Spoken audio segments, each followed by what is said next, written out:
Buenas tardes a todos y bienvenidos un día más al invitado de Radio Francia Internacional. Este miércoles se estrena en el Teatro de la Commune de la localidad de Aubervilliers, uno de los más prestigiosos de la región parisina, Gramma, Los Trombones de La Habana, espectáculo en español con subtítulos, creado y dirigido por el suizo Stéphane Quegui, al frente de la compañía Rimini Protocol para el Festival de Aviñón de este año.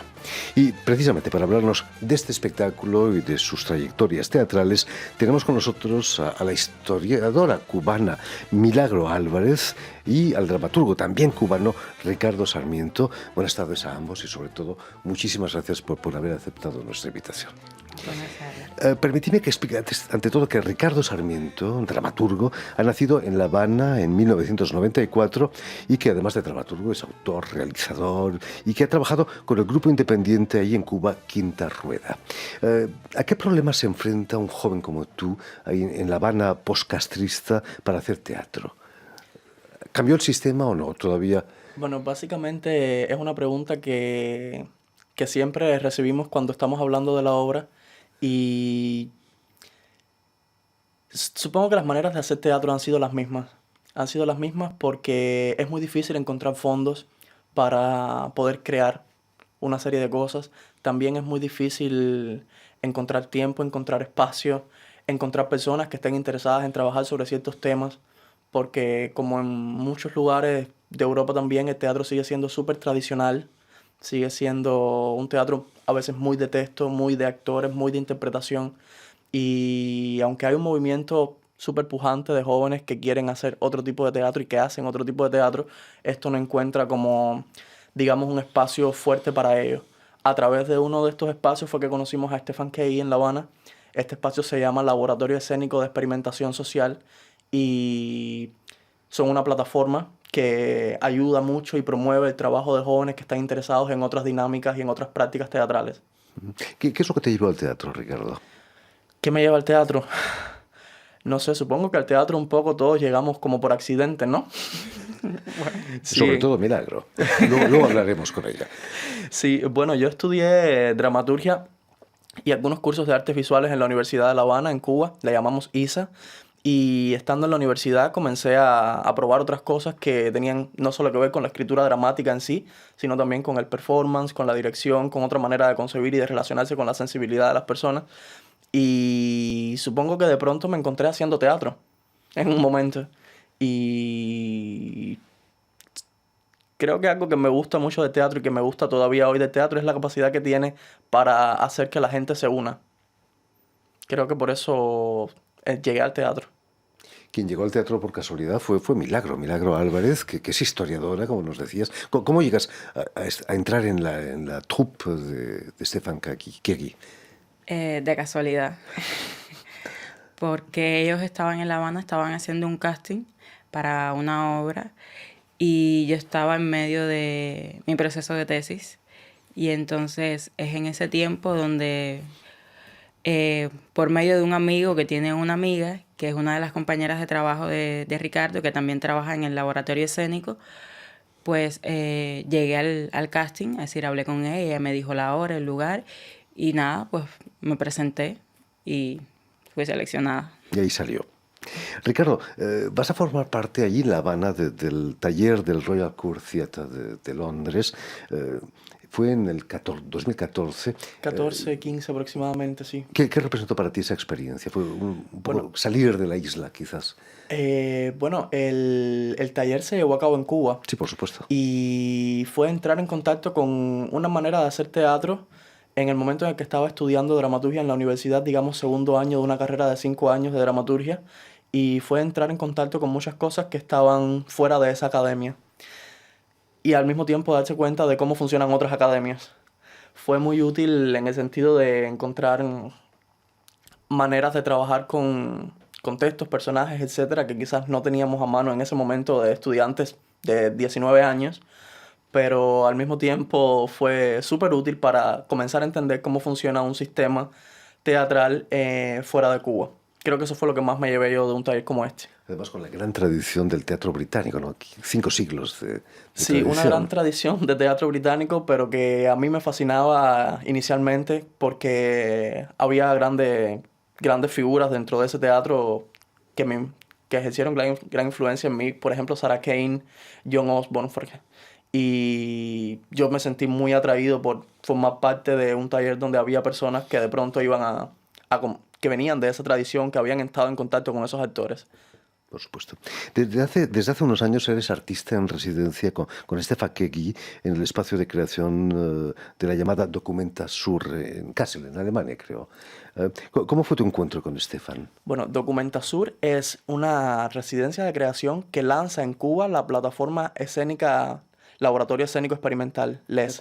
Y abrieron la convocatoria para Documenta Sur hace unos años, creo que fue en el 2016 aproximadamente. Y abrieron una convocatoria para artistas jóvenes cubanos interesados en prácticas de teatro documental contemporáneo.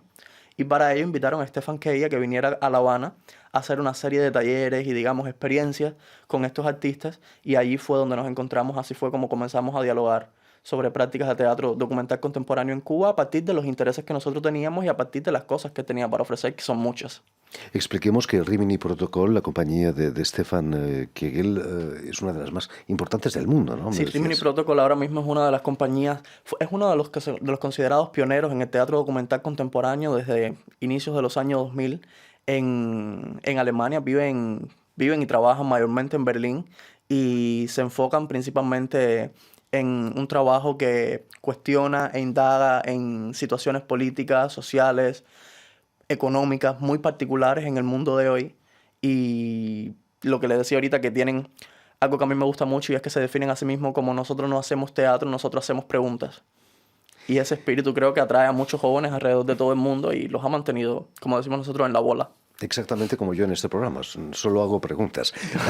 Precisamente, Milagro Álvarez, es sintomático que para el teatro documental escojan a una historiadora y no a una actriz, ¿no?, para trabajar con ellos. ¿Cómo te sentiste cuando te aceptaron?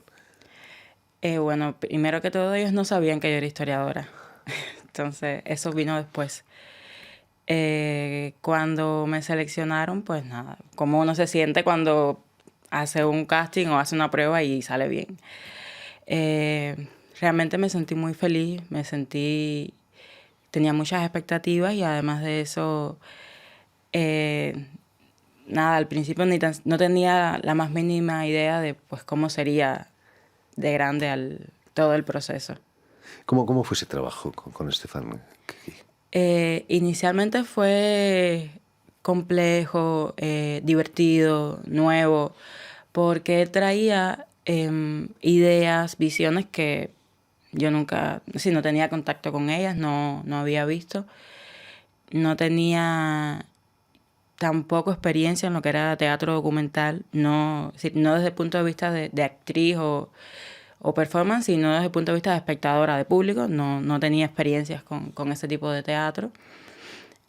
Además, su forma de trabajar a veces es un poco, por lo menos para nosotros fue un poco como que no entiendo a dónde quieres llegar. Y después era ver el resultado y era como, es esto. Era como un gran descubrimiento al final, ¿no? Pero igual fue un proceso. ¿A dónde quería llegar Stefan Kegi? Cuéntanos, Ricardo. Bueno, inicialmente supongo que tuvimos muchos caminos porque inicialmente la obra estaba enfocada a trabajar con la generación de los abuelos en escena.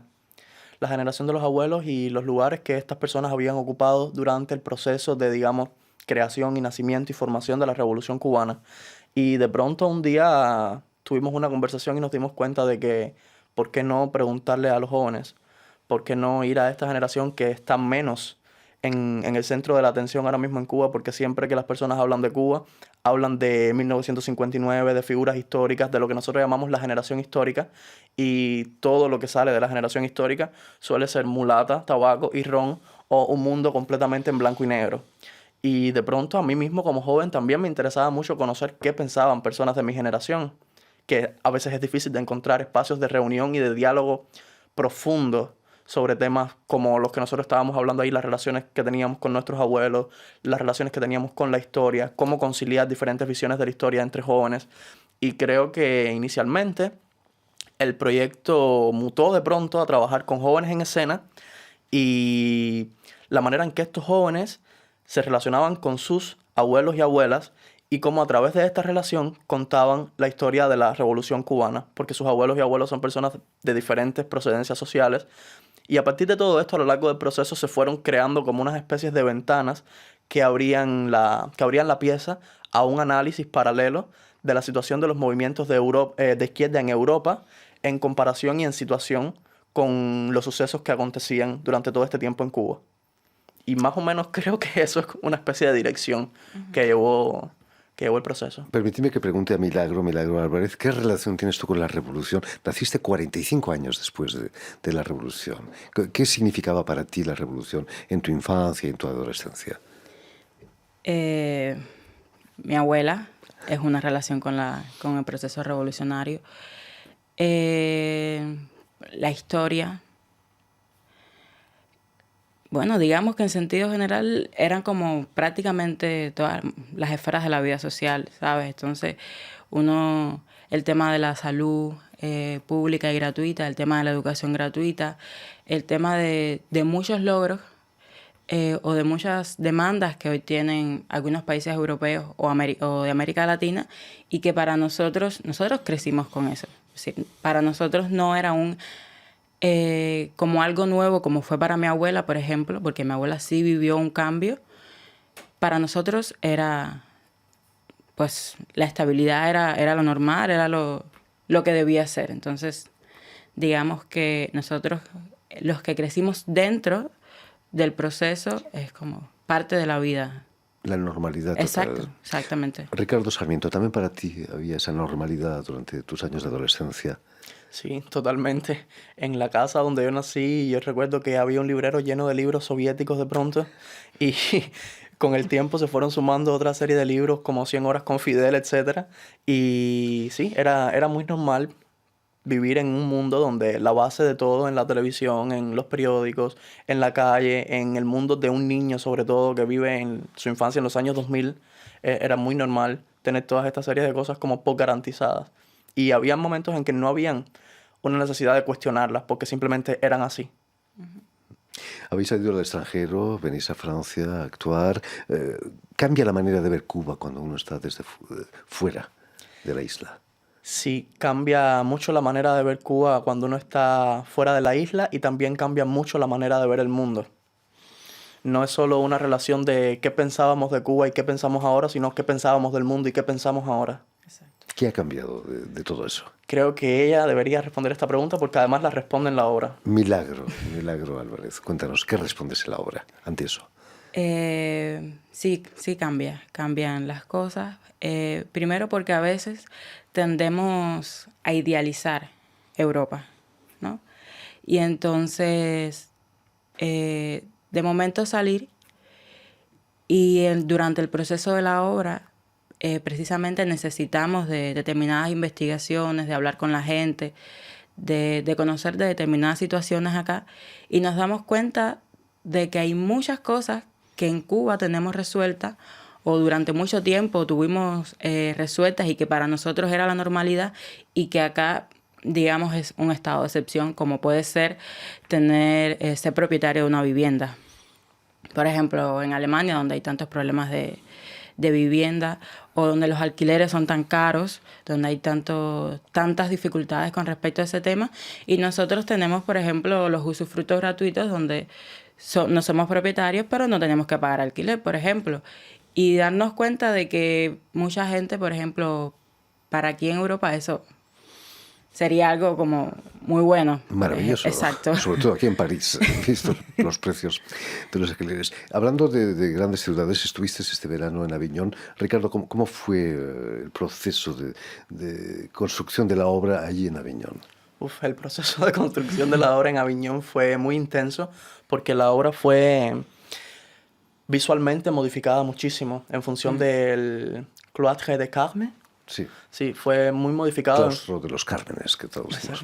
Bueno, cambió muchísimo porque el formato de la obra incluye una gran pantalla, de fondo una gran pantalla enorme, como la pantalla de un cine casi, lo que digamos más larga, y de pronto tuvimos que cambiar la visualidad de esa pantalla en función de los arcos Por supuesto. del claustro. Y además, creo que todos estábamos muy nerviosos porque nos estábamos enfrentando a un público especial, Exacto. en el sentido de la reputación que tiene el Festival de Aviñón. Nos hizo cuestionarnos muchas cosas sobre el festival. A mí personalmente me hizo cuestionarme muchas cosas sobre el festival y sobre el funcionamiento de la industria del teatro allí, las cosas que vi, cómo se relacionaban. Pero al mismo tiempo fue una experiencia visualmente muy linda y humanamente fue muy conmovedor poder construir la obra allí y poder hacer que esto dialogara con otro público de una manera muy particular, creo yo. ¿Cómo fue la reacción del público? Milagro, tú que estabas en escena. Bueno, la reacción del público realmente fue muy buena. Al público, al menos al decir por sus aplausos, le gustó mucho. Igual después de eso, en las calles, como bueno, Aviñón tampoco es como que es muy grande, ¿no? Y entonces siempre nos tropezábamos con alguien, al menos una vez al día, que nos hablaba, nos decía que le había gustado o nos expresaba sus criterios con respecto a la obra, y entonces digamos que fue muy gratificante en ese sentido, ¿no? Y además fueron como 5 funciones. Sí. Y en las 5 funciones realmente el teatro estuvo bastante lleno. Y eso realmente fue muy bueno y muy estimulante. Además de que, bueno, hacía mucho calor en ese tiempo. Pero a pesar de ello, el público a las interacciones reaccionó. Y eso también nos ayuda a la hora de realizar la obra. Esa interacción es muy física, ¿no? Hay una especie de juego de béisbol Sí, exacto. entre el público y vosotros. ¿Quién es el bateador, por cierto? Cristian. Gran bateador, ¿no? Sí. ¿Has oído de su reputación? ¿Cómo funciona? El público tira la pelota y Cristian tiene que Batea. devolver. Bueno, hay un mecanismo en la obra que me siento como haciendo spoilers cuando me haces esta pregunta. Lo siento. Sí, pero hay un mecanismo en la obra que invita a resolver una serie de cosas juntos a partir de un juego de béisbol y que puede ser muy divertido, pero al mismo tiempo a mí me parece muy política la forma en la que este juego ocurre con un público europeo sobre todo. Y ahora la vais a representar el 4 de diciembre aquí en el Teatro de Aubervilliers. Va a cambiar un poco la configuración en un teatro cerrado, que no es al aire libre como el Claustro de Carme. No, todo lo fue al contrario. revés. Sí, la obra fue concebida para un teatro cerrado. Uno de los principales coproductores de la obra es el Maxim Gorky en Berlín y es un teatro cerrado, más o menos de las mismas dimensiones es el escenario que es de aquí, quizás un poco más grande. Y creo que se va a ver muy bien. Es muy íntima la sala, es una sala muy bonita. Creo que va a funcionar muy bien acá. Además, no es por casualidad que actuáis en la comuna de Aubervilliers, al norte de París, donde la izquierda ha estado siempre muy, muy presente en el gobierno, ¿no? Sí. ¿No? ¿Cómo sentís ahí en Aubervilliers? ¿Bien recibidos, imagino? Bueno, la verdad es que yo personalmente no he tenido mucho tiempo de caminar ni de hablar con muchas personas que viven por allá porque siempre estoy o en ensayos o camino al hotel. Pero sí he notado mucha diferencia cuando uno empieza a penetrar la ciudad desde esta esfera hacia lo que le llaman el centro de la ciudad. Y me resulta súper fuerte como empiezas a ver de pronto personas negras, personas árabes, y de pronto esto se va, digamos, lavando socialmente. Sí, es un término muy feo y es muy feo la manera también en la que sucede en la sociedad cuando de pronto vas entrando y entrando y entrando y llega un momento donde parece que vives en un país completamente diferente y donde este mundo no existe, pero resulta que este mundo es una gran mayoría. Entonces es esa sensación extraña de pertenencia o no a un lugar que veo que también la gente vive aquí, que tienen grandes vidas aquí. De pronto, no sé, me pregunto qué piensa Francia al respecto, qué hace Francia al respecto. Además dicen que el mejor teatro se hace precisamente fuera de París, en Nanterre, en Les Amandiers, son teatros míticos de los años 60, también en Aubervilliers, la Commune, quizás en el sur el Teatro de Gémeaux también, que es un gran teatro. Quizás el teatro público tiene su importancia en Francia que no tiene en otros países, quizás, ¿no? En Cuba todo el teatro es público. Bueno, sí, es una concepción... En Cuba hay una concepción muy peculiar de lo que es público, sobre todo cuando hablamos de cultura y cuando se habla de espacios públicos. Pero sí, digamos que el teatro en Cuba de alguna manera se puede decir que es subvencionado o simplemente no es subvencionado y es de alguna manera entre estatal e independiente o es simplemente algo que sucede con tus amigos. Y sucede, puede suceder. Sí, Sí, sucede. sí. Sucede entre muchas tensiones, pero sucede. ¿Y se puede ser crítico con el gobierno, por ejemplo? Bueno, el teatro en Cuba a partir de los años 90, el teatro estatal incluso asumió una posición súper crítica con el gobierno porque de pronto fue el lugar donde después del periodo especial que comenzó, no digamos que acabó, donde después del periodo especial las personas se sintieron como con un espacio de tribuna y de debate.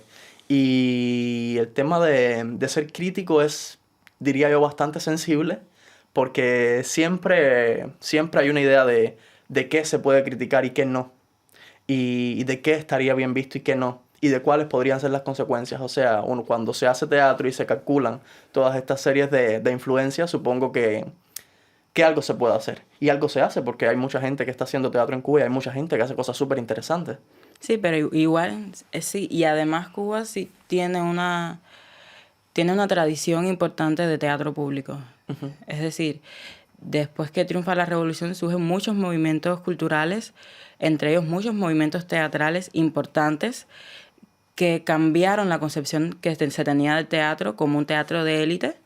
Y las compañías de teatro, los grupos teatrales de gente joven, fueron directos hacia, no sé, comunidades rurales, por ejemplo, a llevar el mismo teatro que estaba en las grandes escenas, que solo veía la gente con dinero, a llevarlo pues a los campesinos, pues a la gente que fuera y pudiera ver. Lo que es muy positivo, seguramente. Exacto. En fin, pues ya lo saben, tienen la oportunidad de ver el espectáculo Gramma, Los trombones de La Habana, de Stéphane Quegui, en el Teatro de la Commune de Aubervilliers, del 4 al 8 de diciembre. Muchísimas gracias, Milagro Álvarez, por haber estado con nosotros. Muchísimas gracias, Ricardo Sarmiento, y mucho éxito, sobre todo aquí en París. Permitidme también que dé las gracias a Pauline Leduc, quien ha estado hoy a cargo de la realización del programa, y a todos nuestros telespectadores que nos siguen en toda América Latina, incluso quizás en Cuba, si alguien tiene internet, gracias a una cadena de televisión uruguaya que se llama Canal U y emite desde Montevideo, en Uruguay. Y a ustedes, muchísimas gracias por su atención y les damos cita para una nueva edición de El Invitado de Radio Francia Internacional.